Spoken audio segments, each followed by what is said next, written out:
the joys that you've experienced is up in your mind.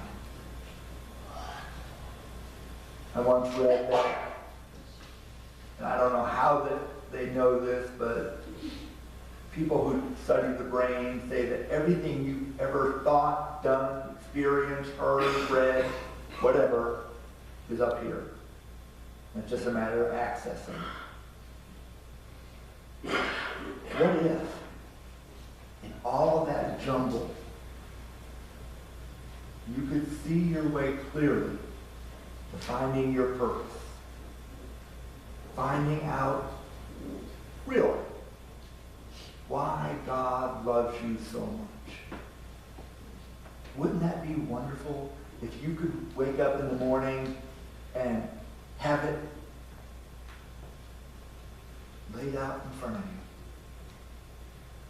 Well, this passage from Hebrews tells you what it is and how to do it, and who is responsible. We know as Christians that our purpose is to follow Christ. We know this. And yet sometimes we forget how to do it. Well, Jesus didn't come to show the angels the way to God. They already know. Jesus came to show us in our everyday life, in our everyday ordinariness, that the way to God is, it is. You see,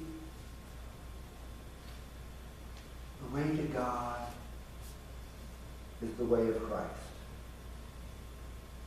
He came and he experienced everything. The disappointment, the hurt, the pain, the death. So that when he stands before the throne of God, he can say, I've been where they are. And the ones who follow after me have walked the same path that I have walked to you.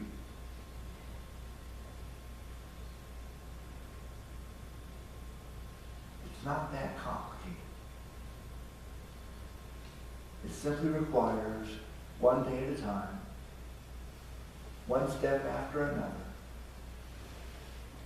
until you reach your destination. That's why Christianity is not a celebration of particular days or particular seasons. It's about a way of life. That's why Bible study and small groups and fellowship is so important. Because none of us are going to reach heaven alone. I can't get there without Christ.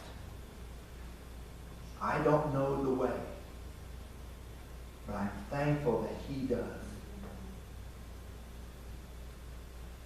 If the first 7 days are about creation and your part in it, the other 5 days are about us. Some people are called to dance. Some people are called to milk cows or clean up after fellowship. Some are called to teach. Some are called to play instruments, whether it's the instrument of a piano or the instrument of a voice. But everyone has a purpose in the church.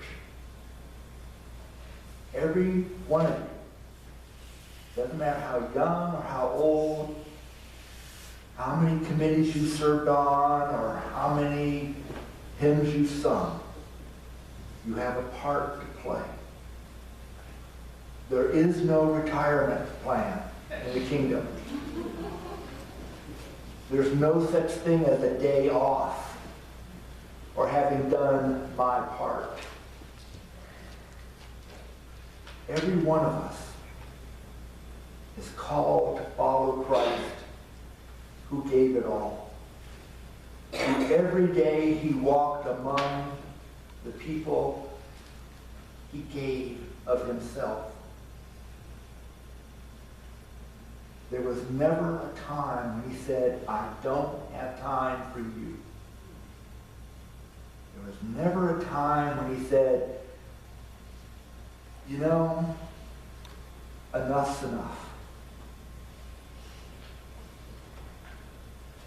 Now, he did take time off for prayer and for retreats and for recharging his energy. But what did he do after he was finished? He went back and got into it. The last 5 days of Christmas are about you and your part in the kingdom. Find your part. Find that passion within you. Find the love that is placed in you by God. Access it and live it. Amen.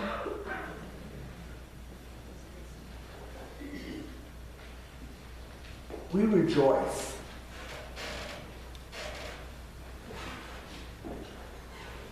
The Christian life isn't about, oh my gosh, all the things I can't do, or all of the committees I have to be on, or, oh my gosh, it's the money sermon again. It's about joy. Let the world see that this is a joyful life, and they'll want to share it. So let us stand and sing the second verse of the Christian Friends Rejoice.